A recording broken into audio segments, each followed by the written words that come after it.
Good morning all of you, welcome to science classes. आज हम करेंगे साइंस के कुछ इम्पोर्टेंट क्वेश्चन जो first grade, third grade, RS pre सब में आने वाले हैं। तो चलिए स्टार्ट करते हैं आज की क्लास। तो हमारा फर्स्ट क्वेश्चन है, निम्नलिखित में से किस ग्रह के सर्वाधिक उपग्रह, कौन सा ग्रह है जिसके सर्वाधिक उपग्रह है, कौन सा ग्रह है? देखते हैं, शुक्र, शनि, बृहस्पति, अरुण, कौन सा है इनमें से जिसके सबसे ज्यादा उपग्रह है? कौन सा ग्रह है जिसके सबसे ज्यादा उपग्रह है? कौन सा ग्रह है? यह है बृहस्पति। कौन सा ग्रह है? बृहस्पति, जिसके सबसे ज्यादा उपग्रह है।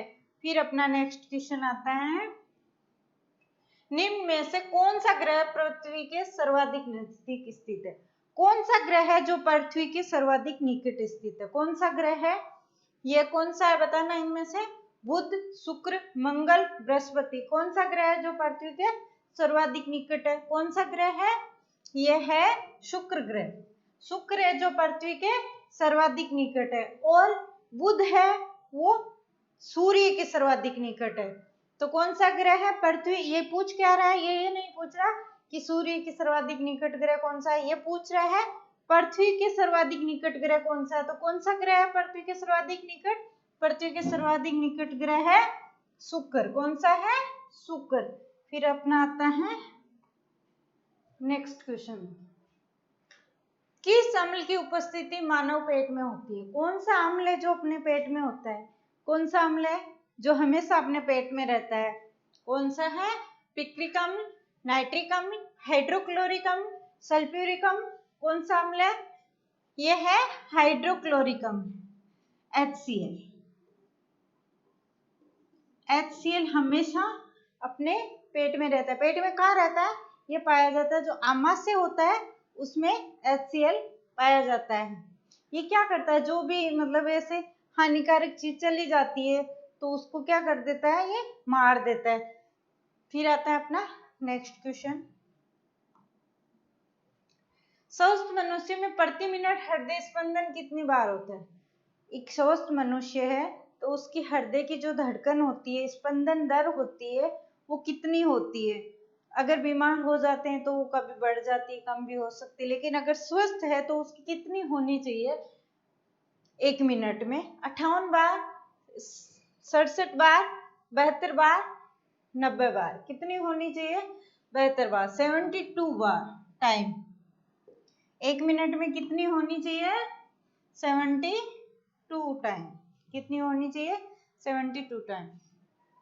फिर अपना आता है नेक्स्ट, देश का पहला भूवैज्ञानिक संग्रहालय कहाँ बनाया गया है? भूवैज्ञानिक संग्रहालय कहाँ बनाया गया है? पहला देखो, यह जैसलमेर, जयपुर, केरल, कोलकाता। कहाँ पे है? यह है अपना जैसलमेर में। कहाँ पे है? जैसलमेर में है भूवैज्ञानिक संग्रहालय। वो कौन सा? पहला। कहाँ पे है? जैसलमेर में। फिर आता है अपना नेक्स्ट क्वेश्चन, जब पानी उबलता है तो उसके ताप पर क्या प्रभाव पड़ता है? जैसे नॉर्मली गर्म होता जाता है तो उसका क्या होता है? टेम्परेचर बढ़ता जाता है, लेकिन एक स्टेज ऐसी आ जाती है जब पानी उबलने लग जाता है तो उस पे क्या होता है? तापमान में तापमान बढ़ने लगता है, घटने लगता है, एक समान रहता है, घटता बढ़ता है।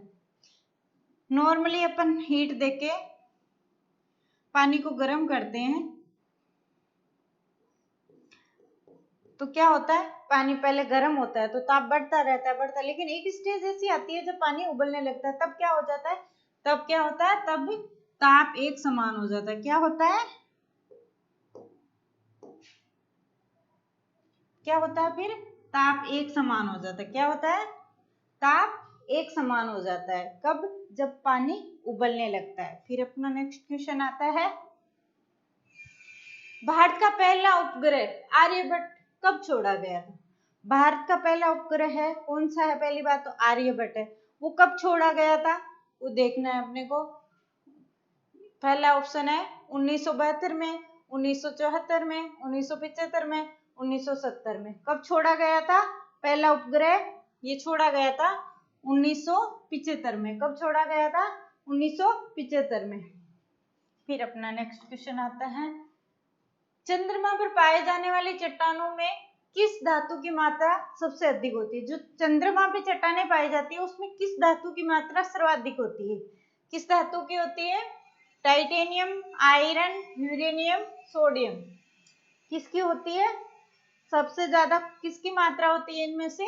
सबसे ज्यादा चंद्रमा पे टाइटेनियम की मात्रा होती है। किसकी मात्रा होती है सबसे ज्यादा चंद्रमा पे? टाइटेनियम की। फिर अपना नेक्स्ट क्वेश्चन, आर श्रृंखला में पादपों द्वारा प्रयुक्त सौर ऊर्जा होती है, कितनी होती है?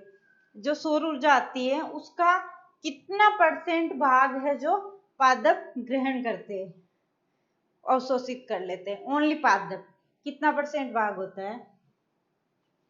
10%, 1%, 0.1%, 0.01%। कितनी होती है? कितनी होती है? ओनली 1% है जो पादप प्रयुक्त करते हैं। जो सूर्य से जो आती है उनमें टोटल में से कितनी पादप प्रयुक्त करते हैं? ओनली 1%। कितनी? ओनली 1%। फिर अपना नेक्स्ट क्वेश्चन आता है,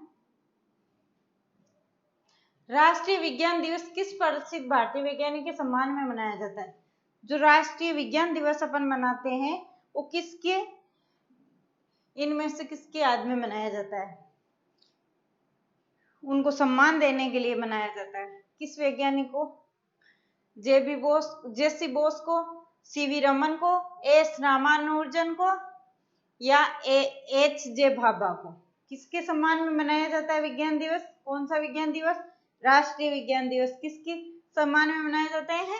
यह मनाया जाता है सीवी रमन के सम्मान में अपन राष्ट्रीय विज्ञान दिवस मनाते हैं। फिर अपना आता है नेक्स्ट क्वेश्चन, किस भारतीय वैज्ञानिक को भौतिकी में नोबेल पुरस्कार सबसे पहले मिल रहा था? कौन सा वैज्ञानिक है भारतीय वैज्ञानिक जिसको भौतिकी में सबसे पहले नोबेल पुरस्कार दिया गया था? कौन सा वैज्ञानिक है इनमें से? एस चंद्रशेखर, विजय नार्लिकर, सीवी रमन, हरगोविंद खुराना। किसको दिया गया था सबसे पहले भौतिकी में? ये दिया गया था सीवी रमन को। किसको दिया गया? सीवी रमन को। और इसी की याद में अपन राष्ट्रीय विज्ञान दिवस मनाते हैं। फिर अपना नेक्स्ट क्वेश्चन, सूर्य के प्रकाश को पृथ्वी तक आने में कितना समय लगता है? जो सूर्य का प्रकाश होता है उसको पृथ्वी तक पहुंचने में कितना समय लगता है? 8 minute 25 second, 8 minute 20 second, 8 minute 30 second, 8 minute 40 second. कितना समय लगता है? जो अपना प्रकाश होता है पृथ्वी तक आने में उसको कितना टाइम लगता है? उसको लगता है 8 मिनट 20 सेकेंड। कितना समय लगता है? 8 मिनट और 20 सेकेंड। नेक्स्ट है अपना, गाय और भैंस के थनों में दूध उतारने के लिए किस हार्मोन की सुई लगाई जाती है? कभी देखा होगा गाँव में भैंस अगर दूध नहीं देती है तो उसको सुई लगाते हैं। वो कौन सी सुई है? किस हार्मोन की सुई लगाई जाती है? किसकी लगाई जाती है? सोमेटोट्रोपिन की, ऑक्सीटोसिन की, इंटरफेरॉन की या इंसुलिन की? किसकी लगाई जाती है दूध उतारने के लिए? ये लगाई जाती है ऑक्सीटोसिन की। किसकी लगाई जाती है? ऑक्सीटोसिन की। ये क्या करती है? दूध को थनों से बाहर निकालने का काम करता है। कौन सा हार्मोन? ऑक्सीटोसिन।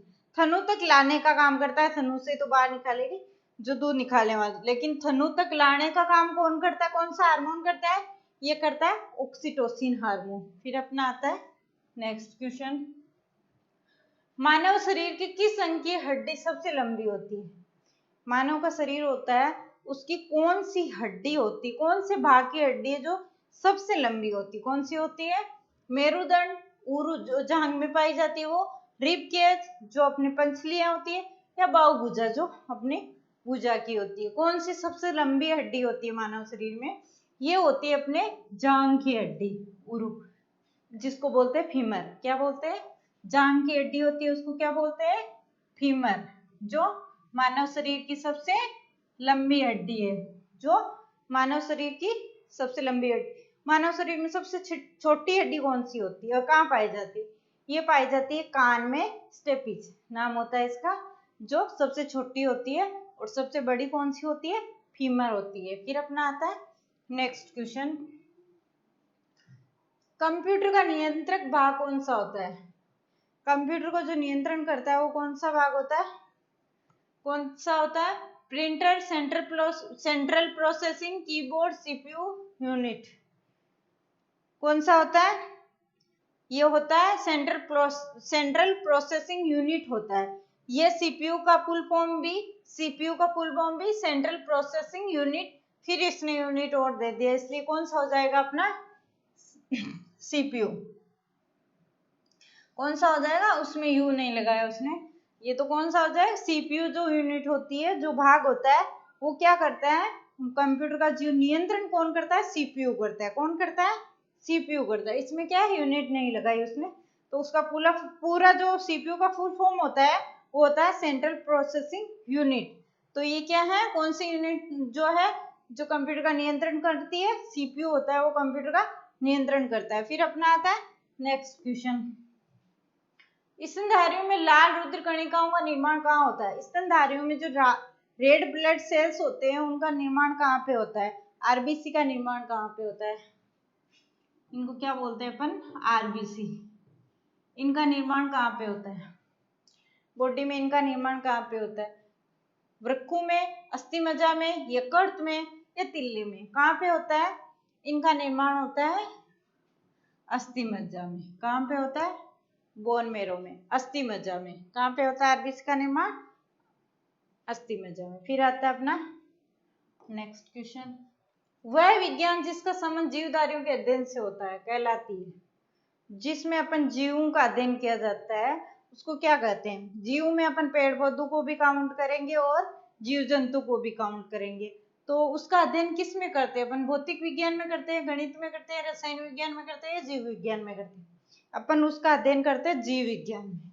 और जीव विज्ञान को फिर अपन ने इसमें दोनों का करते हैं, पेड़ पौधों और जीव जंतु दोनों का करते हैं। फिर जीव विज्ञान को अपन ने दो भागों में बांट दिए। कौन कौन से दो भाग? वनस्पति विज्ञान और जंतु विज्ञान, दो भागों में बांट दिया है जीव विज्ञान को। तो अपन दोनों को जीव अध्ययन किस में करेंगे? जीव विज्ञान में ही करेंगे। फिर अपना आता है नेक्स्ट क्वेश्चन। जल एक यौगिक है क्योंकि ये ठोस, द्रव और गैस तीनों रूपों में पाया जाता है। इसमें हाइड्रोजन एंड ऑक्सीजन होती है। इसमें रासायनिक बंधन से जुड़े दो भिन्न तत्व होते हैं।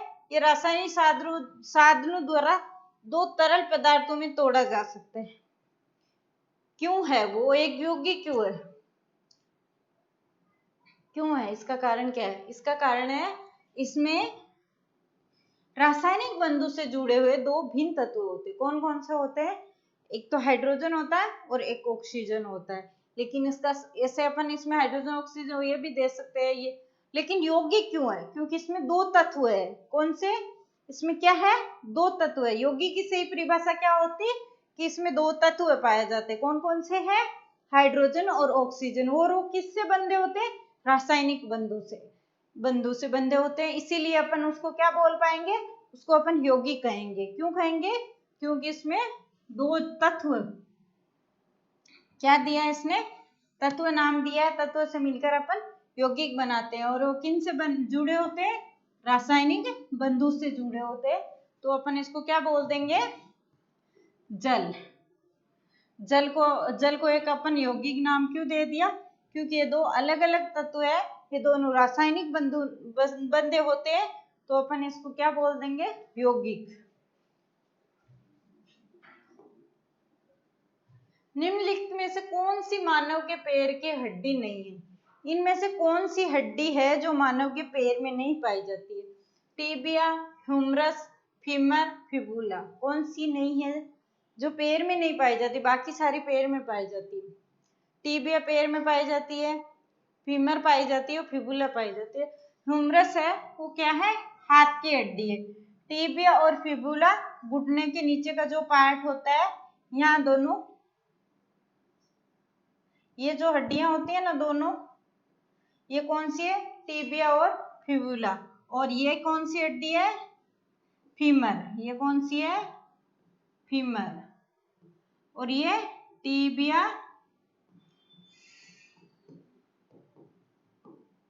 और फिबुला।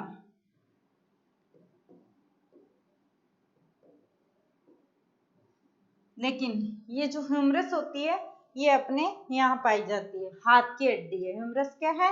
हाथ की हड्डी है। फिर आता है अपना नेक्स्ट क्वेश्चन,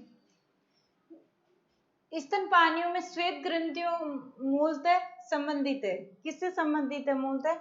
ये अतिरिक्त लवणों को निकालने में, या नाइट्रोजनी अपशिष्टों को उत्सर्जन में, या ताप नियमन में, या यौन आकर्षण में। किसमें काम में आती है? अपने जो श्वेत स्तन जो होती है उनमें, जो स्तनधारी होते हैं उनमें जो श्वेत ग्रंथियां होती है वो किस काम में आती है? वो आती है ताप का नियमन करने में। किस काम में आती है? ताप नियमन करने में। किस काम में आती है? श्वेत ग्रंथियां होती है किस काम में आती है? ताप का नियमन करती है।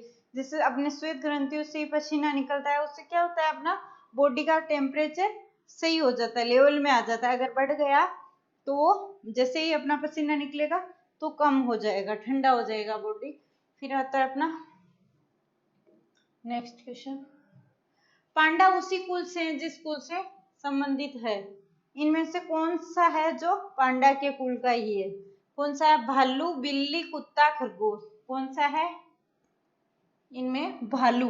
भालू का जो कुल है वही किसका कुल है? पांडा का। भालू का जो कुल है वही पांडा का कुल है।